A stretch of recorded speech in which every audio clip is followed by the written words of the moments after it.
Story tonight, Hawaii's top economists say the islands are heading into a mild recession, while tens of thousands of residents will lose food and Medicaid benefits. And inflation will raise costs for the typical household by about $1,400 a year. Our Ben Gutierrez is here with a report that says the depth of this recession depends on the U.S. economy. Ben. The new hero forecast of a mild recession comes as the Hawaii Appleseed Center raises concern about the state's tax system, saying Hawaii's low-income households are paying an unfair share. U.S. job growth has really weakened, and then the same thing is true for Hawaii. It's a domino effect all the way from Washington, D.C. The UH Economic Research Organization says decisions on U.S. trade policies have triggered inflation, leading to a slowdown in Hawaii tourism.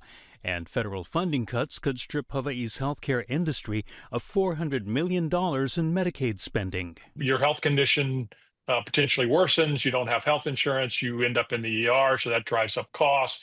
But if you don't have health care, then it makes it even harder to get back to work. And so there's spillover effects on the broad economy.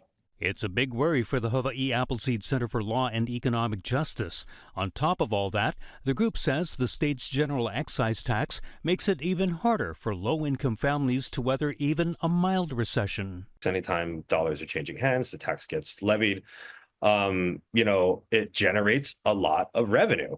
The group says the GET accounts for more than half of all the state's collections. And since everyone pays the same GET tax rate, one study shows that lower-income households give up about 14% of their earnings to state and local taxes, compared to about 10% for households that make over $278,000 a year. So that's why we consider it to be largely regressive, because it takes a higher portion of the lower income families or those lower income households' income relative to the higher income earners. A reminder that the economic well-being of Hawaii families is tied to what happens in both our state capital and the U.S. capital.